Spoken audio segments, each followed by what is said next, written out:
As the leader of the Booner Pack, I lead from the front. All right, boys. Lock in. It's our core foundation, man. Grit. I'm fired up. I'm fired the f*** up, boys. It's bumping right now. It's got my juice pumping, boys.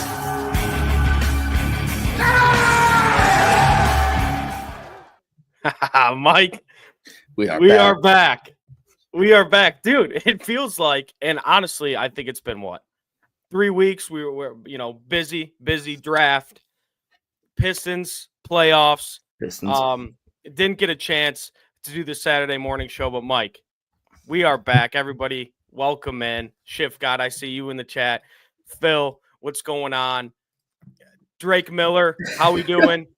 Love it. Mike, how we doing? I just dropped my phone. Off to a great start. Oh yeah, no, we're definitely back, Caleb. Like you said, we had a bit of an intermission with the draft, and then I was gone 1 week. We had a little bit of Pistons playoffs, but we're fully back. We're fully back. Well, Mike, I will say, I miss talking to you, my friend, because we have a lot to discuss today. Okay, I'll say this: we have guests. 10:15, we got Chris Castellani coming on to talk some Tigers.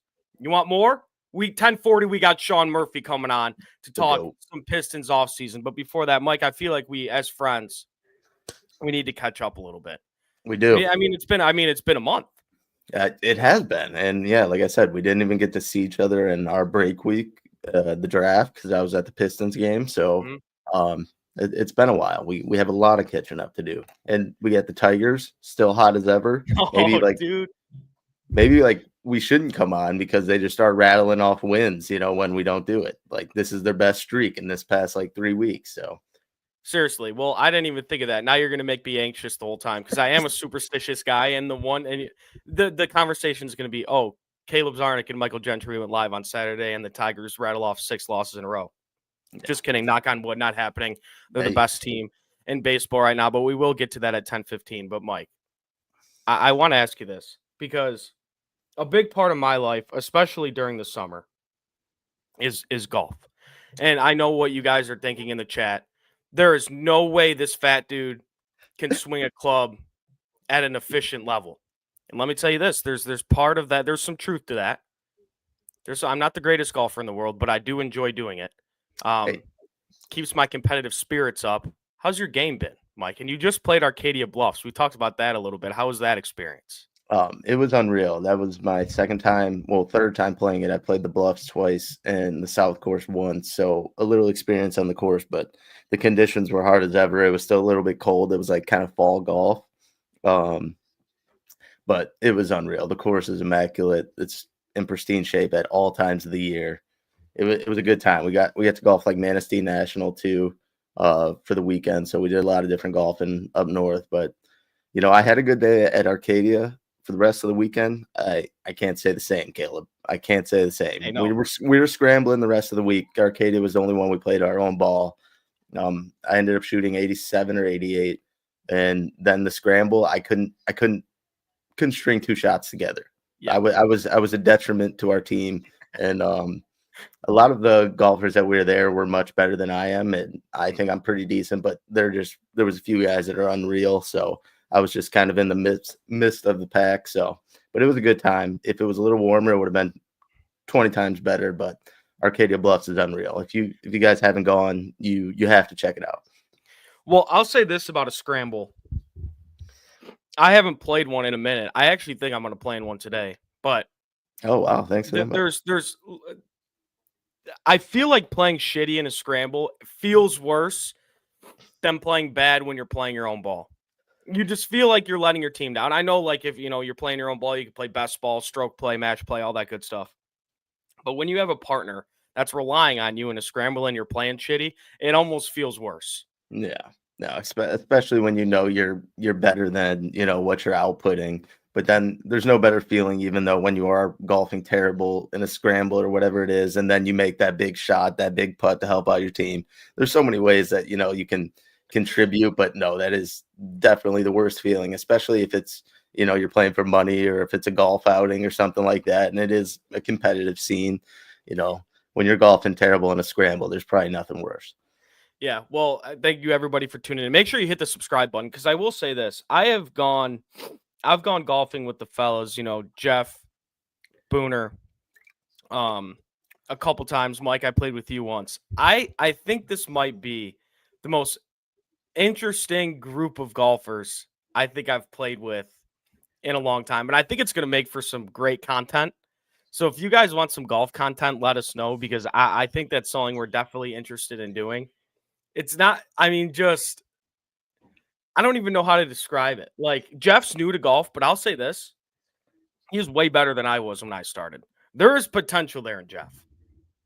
Jeff's only been golfing for like a year. Like last year is when he picked up the clubs. I gave him, well, he had an old set of clubs. I gave him some new ones. I gave him my old driver, which was a year old. So like he was, he got the setup and then he grinds. Jeff grinds. He'll be at the range 2 to 3 times a week, when it's warm out, and he works on his game, and he's putting the pieces together. It won't be far or it won't be long before, Jeff's striping it every day. Well, he's flirting with, I mean, every time I played with him, and we did, we played, I think it was last weekend or maybe 2 weekends ago, and we said, Jeff, no mulligans, nothing. And he's flirting with breaking 100. And that's a series that I'm going to push heavily to get on the Crunch Time channel. I just want to see that guy break 100, man. I want to see it. I mean, I don't think we'll see a happier man on planet Earth than Jeff Iafrate after he breaks 100, and it's there. Were you there? Were you there the round to end the year last year? No, but the famous photo. Oh, dude, I wish we could get that video. That is the funniest video I think I've ever seen in my entire life. And could you imagine missing that putt, turning around, and Booner is laughing uncontrollably on the ground. So if you guys don't know the story, Jeff had, honestly, dude, it was kind of, I mean, it was 2 feet, and he hit. It was a par 4. He needed it was a par to break 100, and he had a good second shot or whatever it was. Or no, yeah, I don't know. But either way, he was putting for a par, and he was 2 feet from the hole, and it might have been the saddest putt that you've ever seen in your entire lifetime. This thing, as soon as that club was in Jeff's hand, the putter was in his hand, you knew the putt wasn't going in. He was shaking. When you get those little testers from 2 feet, especially for par and birdie, your knees start to knock. Oh, but that's why you got to love the game. That's why you got to love the game. Shout out L in the chat. He says, honestly, if you want to get good at golf, I recommend Tiger Woods' book, How I Play Golf. Help me really understand the physics of golf swings and hitting different shots and clubs. I mean, yeah, there's no one better to learn than Tiger Woods. And one thing I'll say, the reason I love golf so much, it's so similar to baseball in the aspect of, which, by the way, we're talking baseball at 10:15. Chris Castellani coming on the show, so make sure to tune into that. It's so similar to baseball where, like, the mental game takes over. Like, you can be dog shit at golf. Like, you're swinging everything and be terrible. But if you stay level-headed throughout the round, you're going to shoot decent. That's what's so awesome. And in baseball, you could be on a 1 for 10 slump. And if you just, if you're mental, if you're right upstairs, you're all good. That's why I love golf. And, now that I'm retired from all the sports I've played, out of my prime, some would say, Mike, the haters would say out of my prime. I would say absolutely fucking not. But it keeps my competitive spirits there when I'm playing golf. Yeah, no, you're right. And no, yeah, like you said, we are going to do some content here soon on the golf course.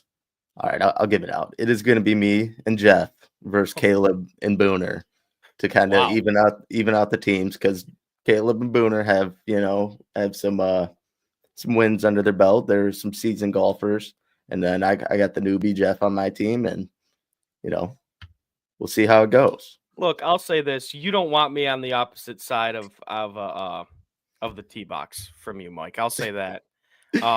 Like I said, ultra competitor. People have compared me in the past to.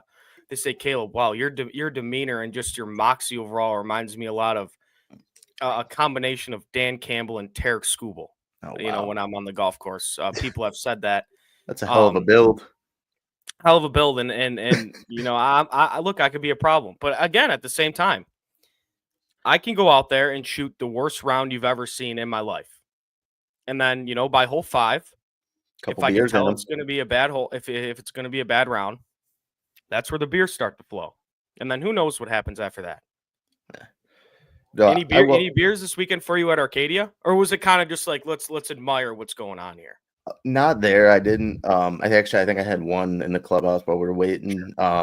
But not on that course. On the other courses, I did. Then maybe that can be my excuse on why I golf bad those ones. Just too many beers. But no, Arcadia, I didn't drink on. I was kind of focused on wanting to golf good there, especially being my second time. And the first time I golfed there, I did absolutely fucking terrible.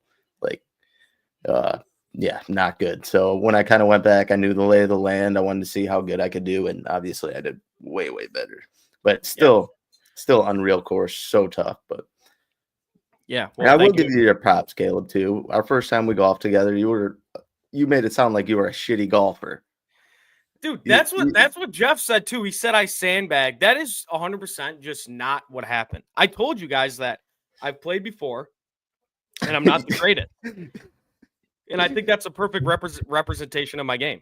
No, you made it seem like you don't like ever play, and then like you pick up the clubs, you know, once every couple months, but you definitely get some rounds in. I would say like,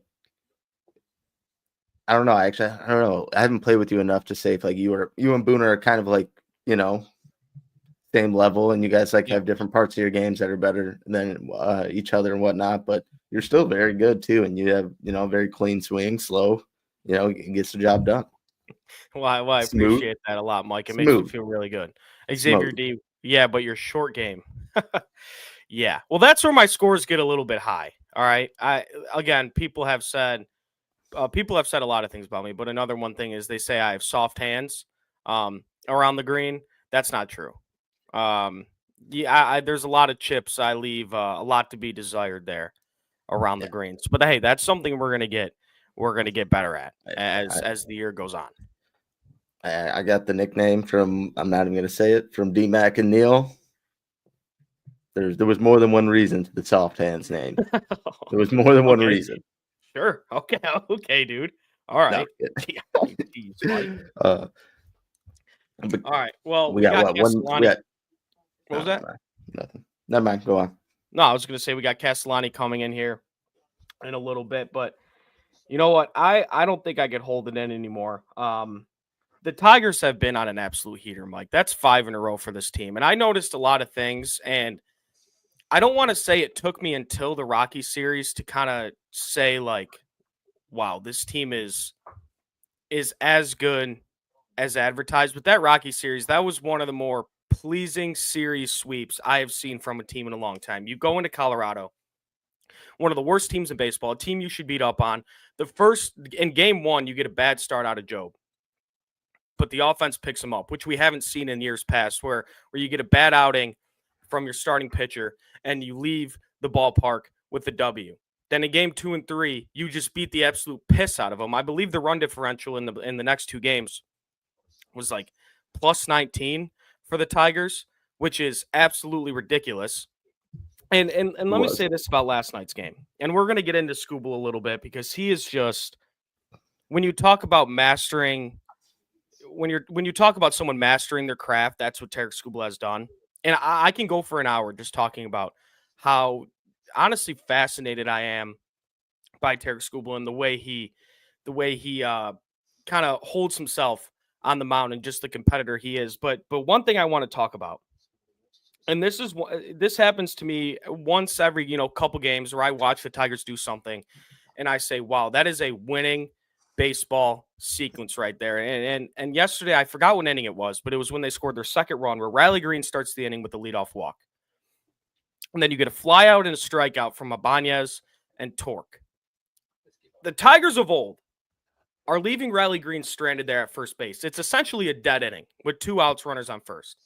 Instead, you get Riley Green stealing second with 2 outs, and then Colt Keith with a clutch hit on 3-2 to drive him in. That is manufacturing runs. That is what good teams do. They take innings that they take innings that are left for dead. That are left for dead, and they make something out of it. Yep. And that turned out to be the winning run of the game. This Tigers team is doing everything right now. And Mike, they're the best team in the American League. They should be the favorite to make it out of the American League. Yeah, and you're definitely right. And no, even like in a tough pitching matchup that you're facing against the Rangers, when runs are at a premium to make that big play like Riley to steal second, and then obviously Colt to hit him home. And you said that was eventually that was the game-winning run, and those runs come at a premium. When you're playing a team like the Rangers that have some of the best pitchers, and their hitting might not be up to par. I mean, we talked about this to start the year that we were so high on the Rangers, and then they have this great lineup full of hitters that just can't seem to pull any consistency together. Maybe it's because their lineup's being bounced around, but they have great pitching. So a 2-1 win over the Rangers is still phenomenal, even if their hitting and their lineup isn't playing up to par for sure. So, well, I'll say this about the Rangers. When they started off hot this year, that was kind of one of those teams I was watching. Like, how are they winning these ball games? Like, they struggled to get timely hits. They had, they didn't have really any juice in that lineup. Simeon's having a terrible year, or was at a certain point. Mm-hmm. Corey Seager's in and out of the lineup. Wyatt Langford was in and out of the lineup to start the season. You got Adolis Garcia that's been, batting bottom of the lineup. They sent Jake Berger down. They have so many guys that, haven't panned out for them. And they have so many studs in that lineup. So, and you bring up Wyatt Langford. That guy looked absolutely fucking clueless yesterday against Tarik Skubal. But who better than to talk about Tarik Skubal with than the man, the myth, the legend, host of I'll Say This and Chris and Company, Chris Castellani. Welcome to the show, man. It's great to talk to you. Of course, guys. Thanks for having me. Obviously, a lot of buzz coming off of last night and with the way this team is going right now. And got the Tarik shrine behind me, and it's looking fresh today. So no, I appreciate you guys having me. Yeah, I don't want to waste any time here because the Tigers, 5 in a row yesterday. They get obviously another gem from Tarik Skubal, 7 innings, 12 Ks, 1 earned, 2 hits, 32 whiffs, a career high. And I think as of 9:30 yesterday, I should have double checked this morning. I think it was 20 more whiffs than any other pitcher that threw yesterday, which is just banana. I mean, he is, and Chris, he's the best pitcher in baseball right now. I don't think there's an argument for that. He is probably just his makeup and just as a pitcher in general, his moxie, his confidence, his competitiveness is probably the best pitcher I've seen toe a rubber since 2018 DeGrom, and he might even be better than him. Like, Tarik Skubal is that good. So I'll start with a fun little question here. If you had to describe Tarik Skubal to someone that has never seen him throw, what would you say? Man, that's a good question, because I guess in terms of what makes Tarik so fun, and I think why we connect with him is in a word, I would say intensity. It's, Detroit fans love that. It's the fact that this is a guy who's off the mound, super chill guy, super laid back. On the mound, I mean, incredibly intense, super competitive. But I think that in so many ways, he is the mold of what a modern great, ace level pitcher needs to be, which is when you watch him now, and it's the juxtaposition between, where he is today versus where he was when he was kind of coming up with the Tigers. It's so unique because the guy doesn't waste a pitch. When you go back and watch last night's game, 12 strikeouts, that typically would mean that you're throwing a fair amount of pitches. To strike out 12 and keep it under 100 pitches means that, you're having 3 pitch strikeouts, 4 pitch strikeouts, 5 pitch strikeouts. I mean, this is a guy who's not wasting a single pitch. And I think that in terms of how you describe this guy to people, it is almost like facing a dominant reliever every inning, just because this guy's coming up. He's starting the game at 100. He's in 98, 97 in the 6th, 7th inning. And he's just got one that changeup. That's one of the best pitches, in baseball. It really was, and you saw some people on the feed last night talking about it, but it really was true. It was comparable. You got those flashbacks to when Verlander was here and when he was really rolling, and that kind of vibe that we had of like, man, every time this guy takes the mound, you feel like, we're on no hitter watch or we're on watch for something really special happening. So yeah, I mean, it's the prime example of what happens when a pitcher with unique talent and an incredible repertoire of pitches, meets up with a staff and a coaching department that knows what they're doing. You get a guy who's the best pitcher in baseball.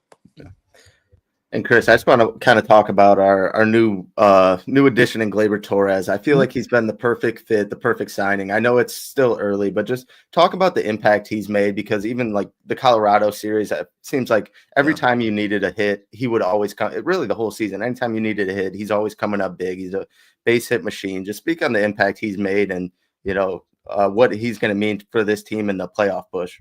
Well, he's a professional hitter. I mean, that's really the best way to describe it. And I think that AJ was aware of that. I think that in a lot of ways, he fits into the kind of player that Scott Harris wants here. And at least up to this point this year, he's not a guy that strikes out a ton. He's a guy that's going to, and I think that's what's made this offense very effective, is that they've controlled the zone really well. I think he's a good veteran influence in that clubhouse. And yeah, he sees a lot of pitches. He's been driving in runs. He makes contact. I think it's so bizarre where in some ways Gleyber is almost a throwback, and it sounds weird to say this, but like, he's not a guy that's going to hit 45 home runs. He's not a guy that's probably going to drive in 100. What he is a guy that's going to make contact. He's going to keep the line moving, and every lineup needs a player like that. And I think that I'm a big believer in lineup protection, having, get lineups that go 7-8 guys deep. And somebody like Gleyber, who, even if he's not seeing the ball super well, though he has up to this point this year, he's a professional hitter who knows how to hit. And that makes Green and Carp and Torque, the guys that are hitting behind him, much more dangerous, because if he gets on base and then all of a sudden it's a higher leverage situation for those guys and they can drive him in. I think he's been a really good influence. I think he's got, to a certain extent, a little bit of a chip on his shoulder. The last few years in New York were solid, but it doesn't get the multi-year deal, gets a 1-year deal from Detroit. I think that this is a clubhouse and a coaching staff that's really believed in him, and I think that he just hasn't felt much pressure at all, and he's thrived. Yeah, I think kind of the theme of this whole Tigers season has been a lot of players. Obviously, you got Javi, McKinstry, all these guys, outperforming their projections, really. Yeah. And one of those guys that I've been really impressed with, and I think all Tigers fans have been really impressed with, there's no reason not to, is Dylan Dingler. Yeah. I mean, I just saw a tweet this morning from Deep to Center, our guy Griff. He kind of showed the splits where because Jake Rogers, that's Skubal's guy, and he caught all of Skubal's starts last year. But when Dingler's behind the plate, Skubal has better numbers than when Rogers is throwing this year. And I know it's a small sample size for Rogers, but what does the success of Dylan Dingler mean for a guy like Jake Rogers? Well, I mean, look, I think Jake is one of those guys that he's aware of his role on the team, and I think that AJ's big thing when it comes to pitchers is he gives pitchers first dibs about who's going to be behind the dish catching him on that particular day. And there is going to still be a lot of days where we give Jake Rogers reps when he comes back here, because he does add tremendous value to this team defensively. But it goes back to something that, we've talked about forever, which is, even coming into the season with Torque and Keith and these guys, kind of that little hodgepodge that you had at first base there. The fact is, if you hit, you're going to find your way into the lineup. And Dingler, to me, I think is a kind of a ultimate, example of where this organization is at right now versus where they weren't several years back. Because I bring this up all the time, but in the 2020 COVID draft, we drafted Torkelson #1 overall. Our second pick was Dylan Dingler, meaning that, this guy, he's clearly talented. He was a monster when he played at Ohio State. He was behind the dish. And for the first several years in the minors, he was just kind of whatever. All of a sudden, over the last several years, Scott Harris gets here. You get the new regime. He starts to thrive a little bit. Now he's off to a wonderful start. Yeah, look, AJ will have some decisions to make. It is a good problem to have because, quite frankly, typically a really good offensive catcher is not always a plus behind the dish. I mean, he's kind of a full, he's kind of got a little bit of everything going for him as a catcher right now. I'm sure there will be days in which they DH him, but I think that Jake, in a lot of ways, and we love him, is aware of how limited his skill set is to a certain extent. He's a tremendous pitch framer, great clubhouse guy, can hit a home run every so often. But, Dingler, to his credit, I mean, he's taken this job by the reins. And if it means, having a little bit more depth at that catching position, that's fantastic because that's not something they've had here very often over the last few years. Chris, I want to talk about the resurgence, I guess you could say, of Colt Keith. I mean, the last 5 games, 4 2-hit games, 2 homers in that stretch. Kind of talk about what's changed for him recently and really the turnaround with him.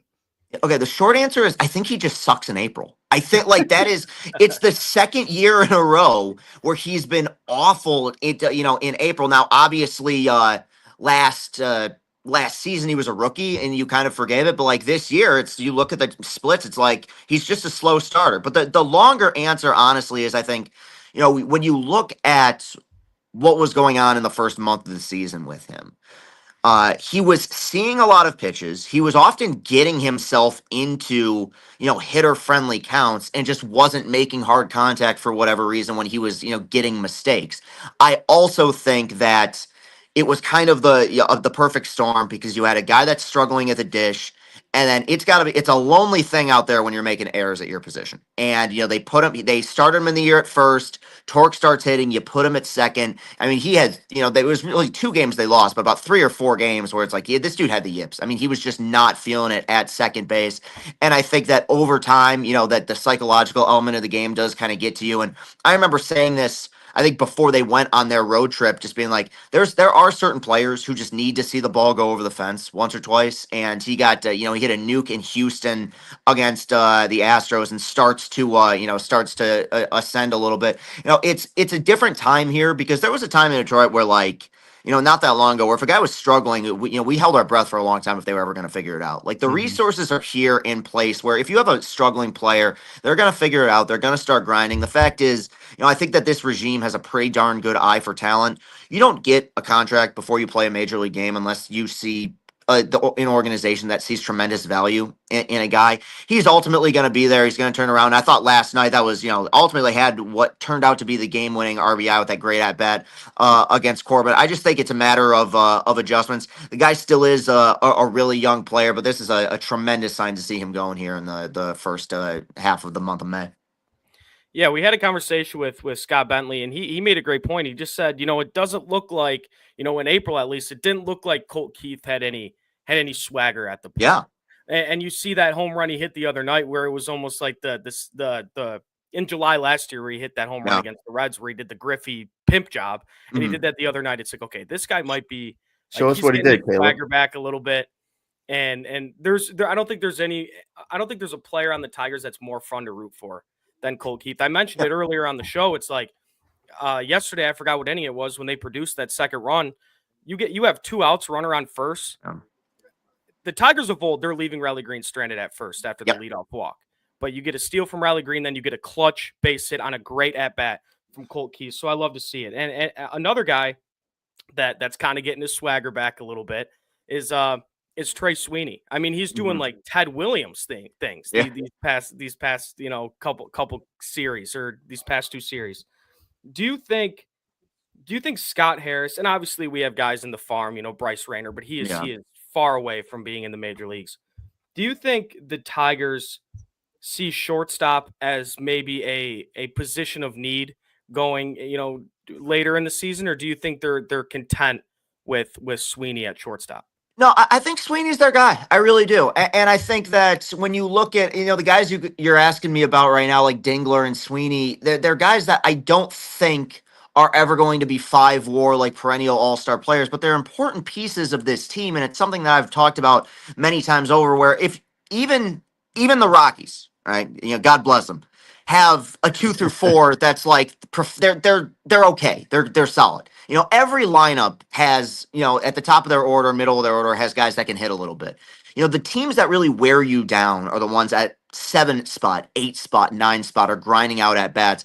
I think Sweeney is going to be their guy. Is their shortstop. I think that was penciled in, at the beginning of the season.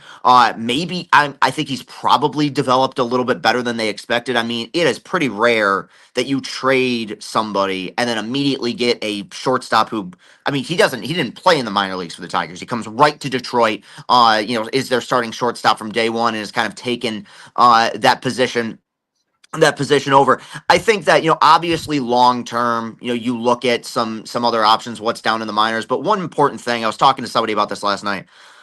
Everybody out of high school gets drafted as a shortstop or a catcher. Like, that's just Miguel Cabrera was a shortstop prospect. Like, it's one of those things where over time, that's the one area where people kind of get moved around the diamond. If your issue, so to speak, using air quotes there, is that you have a surplus of middle infielders or shortstops in your minor league system, that's a really good problem to have. Yeah, Sweeney's going to be one of those players where he's going to be streaky, but I also think that he'll be, relatively efficient in regards to the player that you see at the end of every year. He's not going to blow you away, but no, I think he's part of this core. I don't think he's meant to be part of the All-Star team at any point, but I think what they've gotten out of Trey Sweeney up to this point this year is exactly what they need from a player of his caliber, and they'll cross that kind of shortstop bridge when they get to it, but right now he's their guy. Yeah. Chris, last time we talked, we had a conversation about Javi Baez, and I can't say that it was a very good words were said or anything was too pleasant around that, but no one's really expected this. We've seen some action at him in center field. He's made some plays. What's kind of gone into this turnaround for him, and do you think this is sustainable for the rest of the season?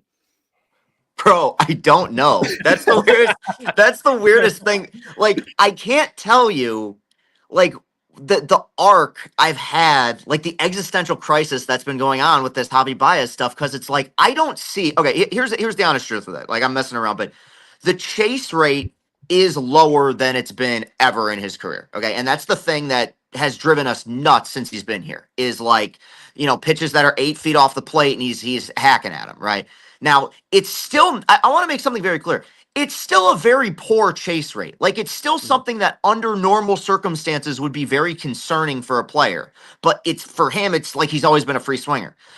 Do I think that it's sustainable? He's not hitting 300 this year. Okay, guys, I'll quit if the guy ends up hitting 300. Okay, over a full season.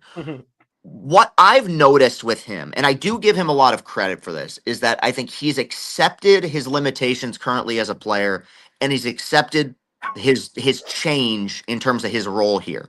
Javi Baez batting third in a major league lineup, I never want to see again. Okay, I don't care if 8 guys sit out. Like, I can't have that. But Javi Baez, the scrappy number 8 hitter in a lineup who can hit with guys on base, and this is the big kind of shock, play a really good center field.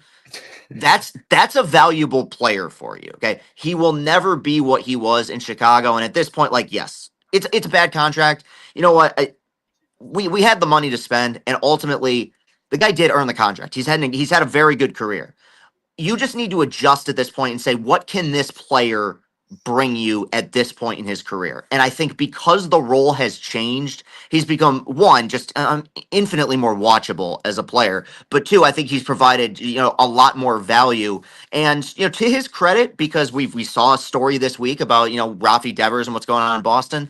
This guy's been an infielder or a shortstop his whole career. He finished second for the MVP playing shortstop, and said nothing but, "Hey man, let's run it," the second he was told to play center field. And that kind of stuff does matter. And so has my opinion of him changed?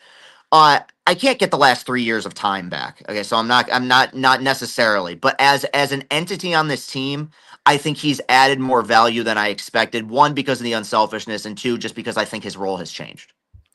Yeah, I think the perfect answer when asked, can Javi Baez keep this up? I think the perfect answer is, I don't fucking know. I know. Yeah, dude. Like, when we talked about it last time, it was like, this guy's going to be a nothing, and that's what everybody thought. But I think you're correct. Like, his willingness to kind of change, not only going from like shortstop to third or shortstop to second, he's going from shortstop to center field. Yeah. Like, that says something about, I think, kind of just the just the guy he is. Yeah. And he's played a fantastic center field. But before we let you go, I got to ask you about the bullpen, because we know that AJ Hinch has a very unique but effective way of using his bullpen. And one of those things is not really having a set in stone closer. You know, this year we've gotten Canley, Vest, and we've had, Herter sprinkled in a little bit. Yeah. I think he has like 2 saves or something. Yeah. Can you kind of speak on how important it is that AJ Hinch has 2, 3, 4, 5 guys at his disposal that he's confident in, a high leverage 9th inning situation?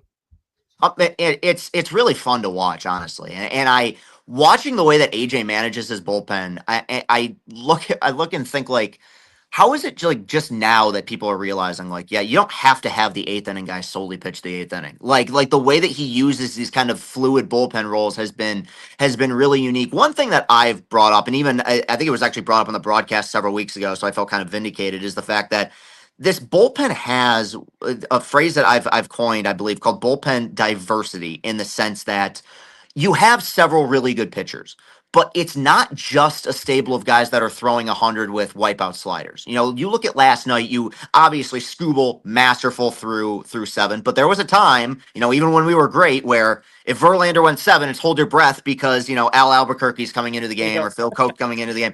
It's like you go to Canley, who is a guy who is a freak of nature, in the sense that the dude throws 85% changeup, right? His fastball's gonna hit the mid-90s, but he's barely gonna throw it, right? And then you turn it over to Vest in the 9th, who is fastball, like 80% heater, and then, here comes a slider or a changeup every so often.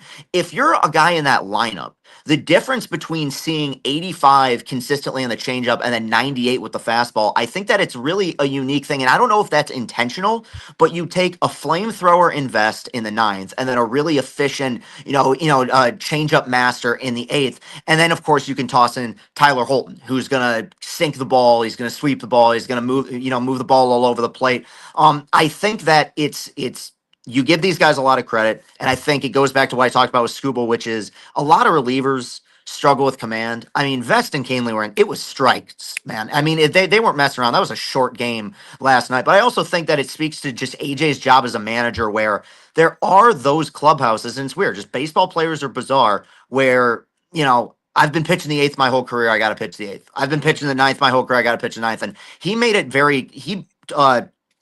said before the playoffs last year, he brought 5 different relievers into his office and said, are you comfortable pitching the 9th inning in a playoff situation? They all said, yeah, man, let's do it. That's pretty rare that you have 9 or 5 guys that you can look at and say, there's a chance you're going to be closing games in high leverage. And I think the bullpen has completely embraced that. I do still think, like you brought up the 2, I think Canley and Vest probably, in terms of the high leverage guys, like, are at the top, but they haven't even used Holton in several days. And you bring up a guy like Herter, who can, save your pen by giving you 2-3 innings at a time. I think it is the biggest, and there's a lot of change here, but we have never had a bullpen like this in Detroit, where you could take a starter out of the game after 5-6 innings and feel pretty good about where they're at.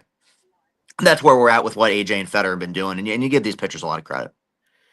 Yeah, well, Chris, exciting times, man. Exciting times. Awesome. I mean, it's just unbelievable, man. Every night they're just giving us something excited to be excited for. Yeah. So, Chris, it's always a pleasure having you on. We appreciate you, man. Keep doing what you're doing. Everybody watching, make sure to check out I'll Say This and Chris and Company. He's one of the best in the business. Chris, thanks for joining, man. Yeah, and of course, real quick, I just want to I'll do some shameless whorish self promotion here, but for Tiger fans out there, my producers and friend Austin and I, if you're in Detroit for the Cubs series on Friday, June 6th, we're going to be at the Lone Goat in Detroit. We're going to be doing a little watch party. It's kind of a Tiger fan meet and greets, and also a little opportunity for me to celebrate my 30th birthday. But I wouldn't want to spend it anywhere else than with Tiger people. So if you guys are interested in that, just watching the game together, I'll be there that whole weekend. But on that particular night, I'll be at the Lone Goat in Detroit if Tiger fans want to come by. Hell yeah. Love it, man. Love it. Of course. Sounds fun. Appreciate you guys. All right. Yes, Thanks sir. again, We'll Chris. talk to you later. Of course. Peace out. That's the guy right there, Chris Castellani, man. The myth. Yeah, he's the best in the business when it comes to Tigers, Lions, and Michigan sports. So, I mean, Yeah, that's for real. the guy right there. Knows his stuff. if you're a Tigers fan and somehow by the grace of God, you don't know who Chris is, he has some of the best interviews and he gets a lot of great interviews on there. It doesn't matter if it's just Tigers, Michigan, whatever it is. He does a really great job. So check him out. Now, Mike, do you want to go back to back with just two fantastic guests on this Saturday show? Now, what a way to bring back the Saturday show after a month than having these two guests on. We have Chris, and then we have the host of From Half Court Pod and NBA credentialed media. We got Sean Murphy in the house. Sean, how we doing today on this Saturday morning? Look, I'll say this, Sean.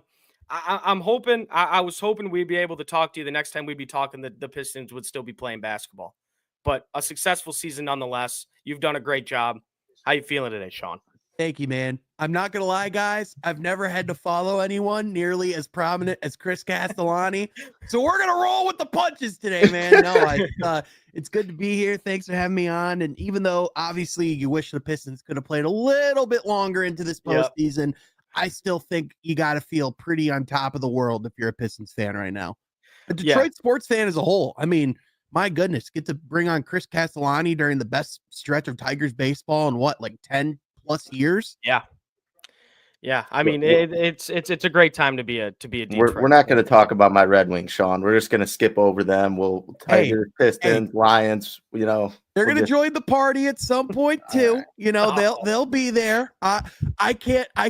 Obviously, I'm not a hockey guy, so I can't tell you what's gone wrong. But you know what? I'll say this much: all this hype I've heard about Stevie Y, it's time he shows me Stevie Y. You know what I'm saying, Mikey? You know what I'm saying? You're not wrong, Sean. You are not wrong, my friend. And probably all the things you've heard are probably true. So Mike, I was going to give you the day off today. I wasn't going to put you on the stand, but you just put yourself on the stand. No, I didn't. But we weren't going to gloss over it. He talked about Detroit sports, and there's 3 good teams, and then there's one outlier that's not so good right now. So, they'll join the party. It's all good. They can join the fun soon. They can join the fun soon. But Sean. Man, I honestly don't think I've talked about this much since it happened. I don't know, chat, I don't know if you've realized, I used to have this big thing behind me. It was a big Tigers, Detroit sports thing, bunch of signed baseballs, a couple Detroit memorabilia stuff. After Malik Beasley, well, I guess just after the loss, I'm not going to say after Malik Beasley, dropped the pass, but I during our watch party, I went like this, thing fell. I was showing my emotion a little bit, so it's not there anymore, and I kind of see it as bad luck. I'm not going to put that thing back up, but obviously a devastating loss in Game 6, Sean, and it totally felt like if they were going to go back to Madison Square Garden, they had a really good chance to win that series. I think they would have been, I don't quote me on this. I think there's only been, 15, 16 teams to come back from 3-1 in a playoff series, so it felt like they had a real opportunity, but how do you think kind of the Pistons played as a whole in this series against New York? Yeah, man. I think overall, with everything that the Pistons had going against them, when you talk about missing Isaiah Stewart and Jaden Ivey, you talk about a lot of these guys. This is their first run in the playoffs. I think overall, I don't think you could have asked for much more if you're JB Bickerstaff, if you're Trajan Langdon, because I think the biggest thing you wanted to see from your team is that they grew from Game 1 to Game 7, right? And I think it's exactly what you saw. Like, obviously, the Pistons still made mistakes. They still showed their youth, but Jalen Duren was a completely different player from Game 1 to Game 6. Cade Cunningham showed his maturity as the series went on, and he was able to put his imprint, more and more as the series went on. And by the way, the statistics that Cade Cunningham had, the fact that he's only one of 3 to ever have that type of playoff run at that age is something that's pretty remarkable in itself.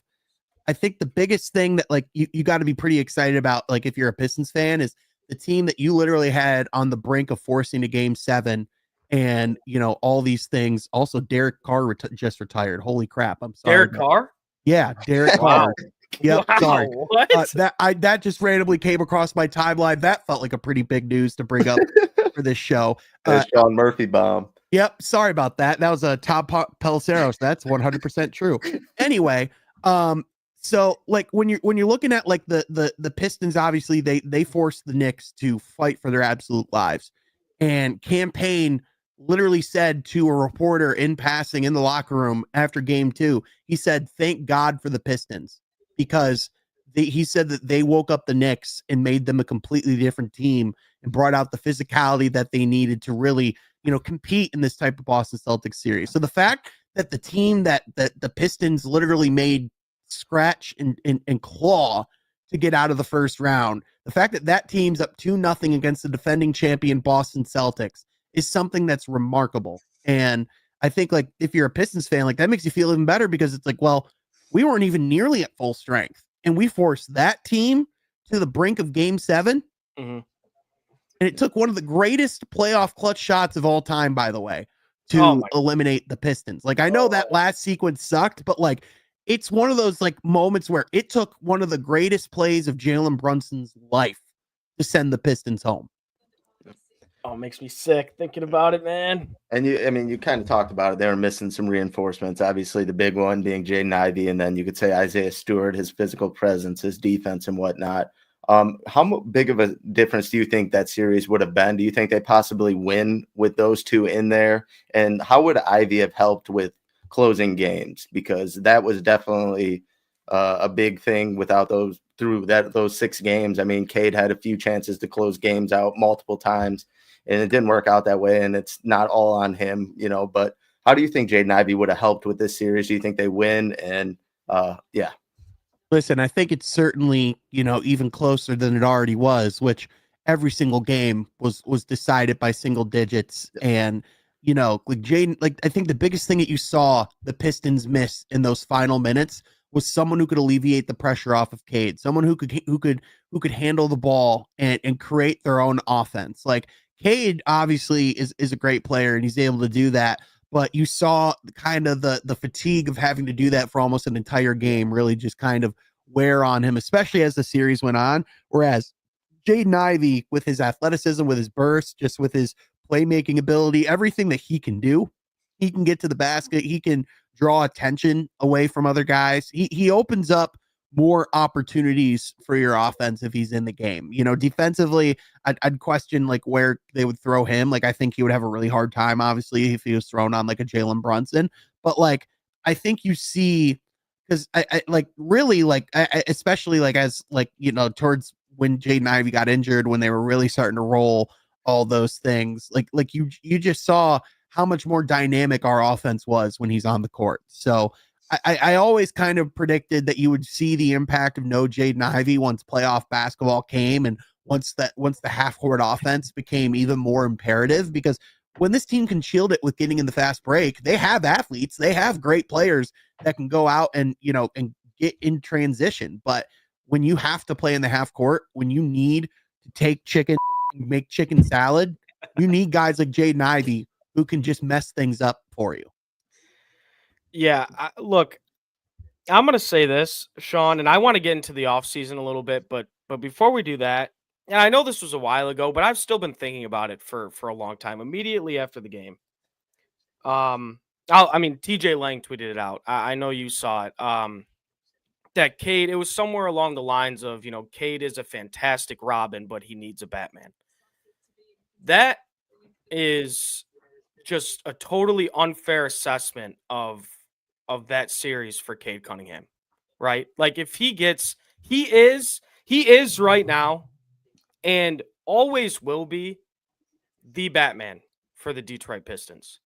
I don't know where that idea came from. And you were just talking about Jaden Ivey, like that potentially can be his Robin. So kind of what were your thoughts? Not really just at that tweet specifically, but I've seen a lot of discourse about, can Cade be a number one on a playoff team? So kind of what are your thoughts about that weird little discourse going on? Well, it's utter. It's utter, like, I can't even believe it. It's hog shit. Like, that's the only thing I can think of. Like, if 25 points a game, 8 rebounds, almost 9 assists, almost 2 steals, and over 1 block a game in a playoff series is a Robin, that's the greatest Robin who's ever lived. Yeah, dude, seriously. Like that's his first playoff series, and we have criticisms? Like, listen, yeah, he didn't make the clutch shots in the end. You know what's difficult is to outdo the greatest clutch player in the playoffs we've seen since Michael Jordan statistically. Like, that's where Jalen Brunson is at. So does Cade need to be better? Absolutely. But if this is his starting point, I don't think people truly understand. Like, we are talking about Cade in the elks of Oscar Robertson, of Luka Doncic. Like, his first seasons, the portfolio that he's put out there are some of the greatest we've ever seen for a player his age. And oh yeah, he's doing it in perhaps the most the deepest talent pool we've seen in the league's history. All due respect to Oscar Robertson, it was a little different game when he was doing that than when Cade Parker Cunningham is going out and doing it. So listen, I respect all the people who are getting into Pistons talk now because there's clout behind it, but respectfully, I'd watch some games first before giving those types of takes. Yeah, yep. I agree. Jeez. All right, Sean. We had a lot of signings before the season, and then obviously you get the acquisition of Dennis Schroeder at the deadline. Who do you think is the biggest player that we need to bring back? Obviously, some of these guys, Dennis was fantastic in the playoffs, and Malik not so much. And then even Tim Hardaway Jr., he had some stretches where he's playing good basketball. Who do you think is the most important out of the guys on our team to bring back for next year? I still think Malik Beasley's the number one priority as far as, listen, he had an up and down postseason. There's no secret behind it, but he just had one of the greatest shooting seasons in the history of the league. Yeah. He was second in three-point shooting to Anthony Edwards as far as three-pointers made. He was a 40% three-point shooter, so he did it at a super high volume at a really high efficiency. I think bringing him back, especially, just how much he's meant not only to the locker room, but he's someone that, the city's really clinged on to as well. I just think it's imperative to bring him back. I also, Dennis Schroeder, not quite as important, but I still think that, like, if you want to talk about like things that would take this team up another level, it's to be able to have a Dennis Schroeder while also bringing back a Jaden Ivey, because then you have someone that you legitimately feel comfortable handling the basketball for 48 minutes. Like, you're essentially getting starter level point guard play for an entirety of a game if you have Jaden Ivey, Cade Cunningham, and Dennis Schroeder handling the basketball. Point guard depth would not be something we would have to talk about for a while if that was the case. So I personally think bringing both back would be tremendous for this team, just because, they're solid, consistent role players that know what their defined role is. But I just, whatever they do this offseason, I think they're going to really try and favor continuity, because, I mean, guys, this is one of the greatest turnarounds in the league we've ever seen. I think this group deserves at least a half of a season to see where their growth is from the summer. Yeah, I think that's a great way to put it. You got to ride out this this locker room right now is probably the highest of vibes of any in the NBA, even though they're not still playing in the playoffs. But this turnaround was unbelievable, and just with all this young talent, there's so many different things you could do with it. And I'll say this, Sean, I don't know how you feel about it. The idea of trading for like a Zion, that's just not going to happen in my opinion. But let's say there was a hypothetical trade that Trajan wanted to make. What Pistons do you think are we'll say outside of Cade Cunningham? What Pistons do you think are untouchable right now for Trajan? Yeah, I think when you're talking about like the untouchable list, obviously Cade Cunningham's on that list. I think Asar Thompson has to be there as far as his ability as a wing, his ceiling that he's shown. I mean, guys, the growth we saw from Asar Thompson this season, I don't think is truly appreciated from the standpoint that he didn't even have a training camp, let alone a summer, because of the fact that he was coming back from blood clots. And the growth we saw, from Asar day one to Asar at the end of the season, who was doing everything that he did, by the way, not even being able to play 30 minutes a game. You imagine being able to actually unleash Asar next season. Like, I think we're talking about him much closer to Amen than we are right now. Outside of that, I think that's where it gets a little bit more interesting, right? Because that just depends on the evaluations that Trajan's made. I would probably say that that a guy like a Ron Holland is someone that he's going to really want to hold on to as long as he can, just because of the fact that Ron is someone that is still super young. that is Trajan's first draft pick. It's probably the last, high lottery pick that the Pistons are going to have for a good while. So I would say, like if you're doing like an untouchability ranking, like those are probably the top 3 right now. The only reason why I don't put Jaden Ivey or Jalen Duren in those conversations is because they're now at their rookie extension talks. And once you kind of get to that point and you really start to like, that's a point where we really have to have a conversation of like, what's his long-term role in Detroit? And I think both guys are probably going to be extended, but like, that's when you can really start having the conversations of, okay, is this someone we involve in trade? And that just comes down to what Trajan's evaluation of these players are. Because remember, Trajan didn't draft these guys. And Sean, I this is a 2-part question before we get out of here. I was talking to Caleb before the show, and I 100% agree with Azor Thompson, everything you said, and I think next year will be big for him.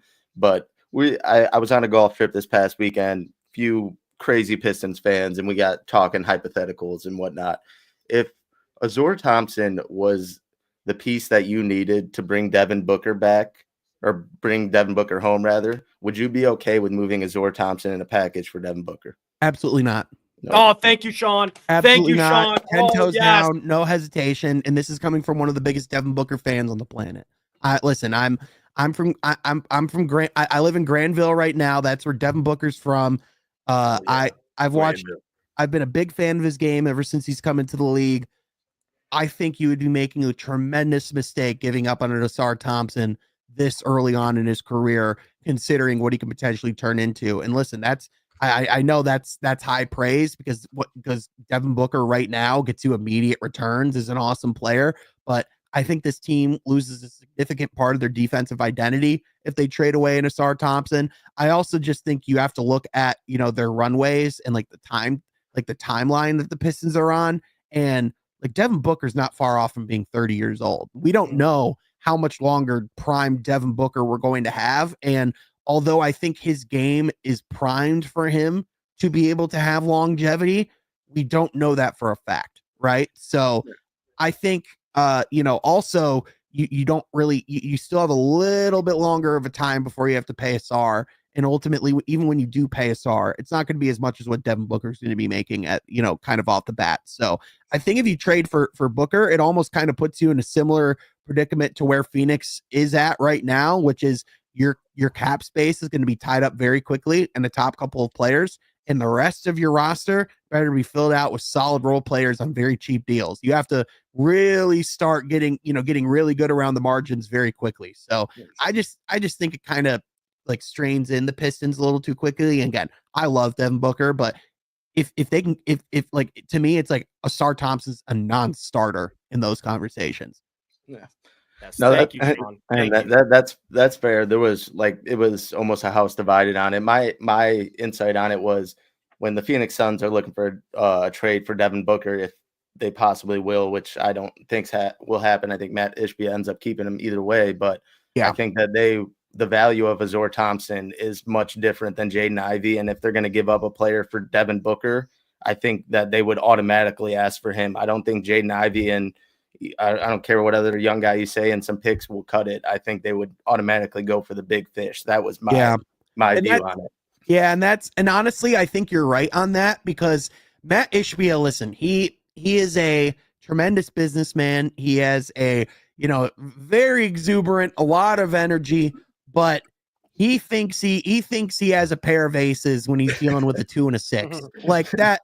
Like, for a lack of better terms, like that's where the Phoenix Suns are at. And until he has a real realization of like what their future actually looks like, I think you're right. Devin Booker will be a Phoenix Sun because he's convinced that they can just somehow immediately turn that into a contender, which no. And I'm a Kevin Durant fan. Everyone knows that. And watching how this team has just, and the roster construction has been horrible. But Sean, before we get you out of here, we want to know your pick for the NBA Finals. Obviously, it's been kind of weird. You got the Pacers. They went up 2-0. Now they dropped a game last night.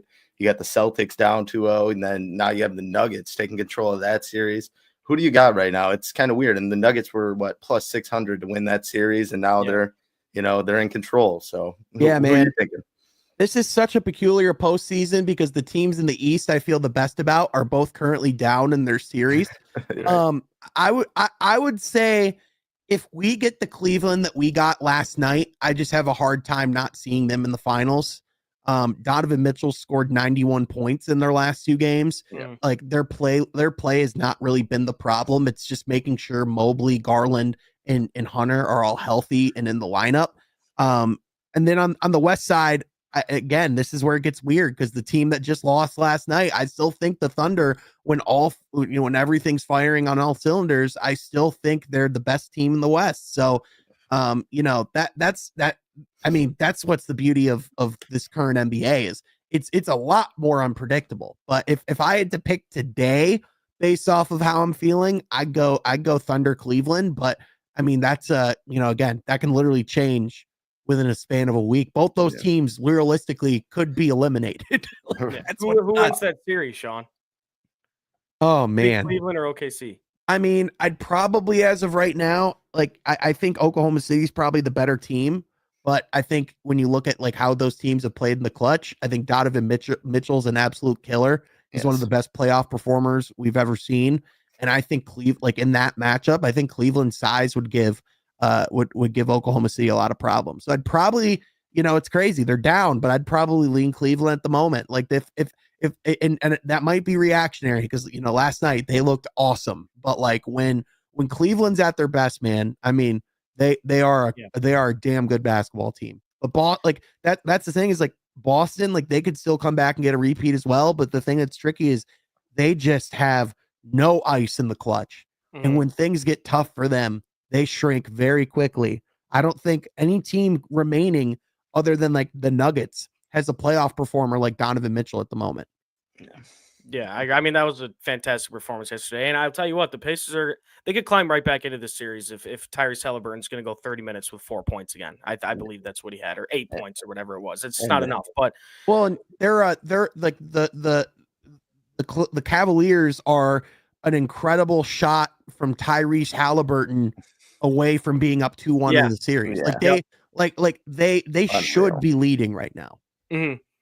Yeah, and I like the going into today too, I think we can all agree to think that the Celtics are going to steal this game 1 in Madison Square Garden. I think a lot of pressure's on Jason Tatum after the past 2 games that he's had. So I think we all fully expect him to have a huge bounce back game today.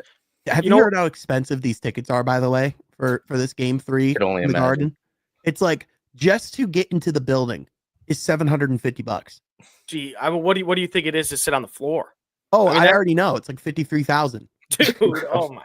Oh yeah, like this is game 3.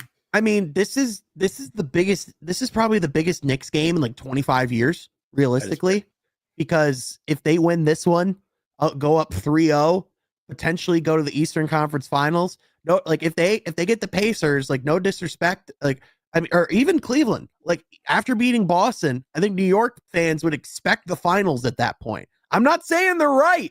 I'm just telling you what they'd think. Sean, I was going to wrap it up here, but I did see a question on Twitter the other day, and I'm curious your thoughts on it. Mm-hmm. What player in the playoffs right now do you think would benefit the most, kind of in their like legacy wise, if they won an NBA Finals this year? Like if Tatum goes back to back, the Celtics haven't done that since the 60s. If Donovan Mitchell gets one, what kind of conversations do we start having about him? If SGA gets one so early in his career, Jokic, what player to you benefits the most from winning a ring this year? I think that I want to give you 2, not to cheat, but I think you just brought up like the Celtics thing. Like if the Celtics were to come back and win the title after all this, especially off the heels of like a great Jason Tatum performance, I think that a lot of the things that like the slander, for lack of better terms, that's thrown his way would really have to be quieted. Because what do you say after 2 straight titles? What do you say after he's the one that goes out and does it, right? But I think truly though, like if you're looking at the player that just gets entered in completely different conversations, like Donovan Mitchell has been lauded as one of the best players in the league for a while now. I think he firmly starts getting talked about in like the Dwayne Wade conversations if he wins a title and takes that team over the top, because listen, he already has the playoff performances. He already has the all-star selections, the regular season, performances. Like he has done everything else. If he goes out and wins a title, he officially elevates himself into a different conversation. And then inherently you look at that Cleveland team differently for years to come, because it's like, oh, well, that's a team that's done it now. They're experienced. So I think the player that could just completely change their legacy the most this offseason, it has to be Donovan. Yeah, I think I'd have to agree. That was kind of my guy too. But Sean, we always love having you on, man. It's always a treat. You're the man. I'm telling you guys, he's the best in the business when it comes to the Pistons. He's that guy. I mean, he worked tremendously hard this season. One of the most exciting seasons in Pistons history. So make sure you check out From the Half Court Pod, and make sure you follow Sean on all of his socials. Hey man, have a great rest of your weekend. I mean, boys, thanks for having me. Go Pistons. Catch you guys later. Yes, sir. Thanks, Sean. You're welcome whenever, my friend. I mean, just two goats on this Saturday morning, Gentry. And hey, we're okay with going over a little bit, over 11 a little bit if we got those two guys. For those guys, anything. And for these people in the chat, anything. Anything. We'll do anything for you guys. Anything. But Mike, you got anything else you wanna wrap it up with? Are we good? No, I think I'm good. To the chat, thanks for tuning in. Enjoy your Saturday, Caleb. As always, it was fun. And I hope you have a good round on the golf course, even though you didn't invite me. I hope you 3-putt a lot, like get all that in. Well, dude, it's a golf outing, so there will be a little bit maybe of drinks involved and such. So we'll see how that goes. But yeah, chat, thank you guys for tuning in. Make sure to follow us on all of our socials. Make sure to subscribe. I think we're at 13.5 right now. We love doing this thing. So yeah, buy your merch, subscribe, follow us on our socials. And yeah, we appreciate you guys for tuning in. We'll catch you on the flip side, the cool kids say. Have a Saturday. Have a good weekend, everybody.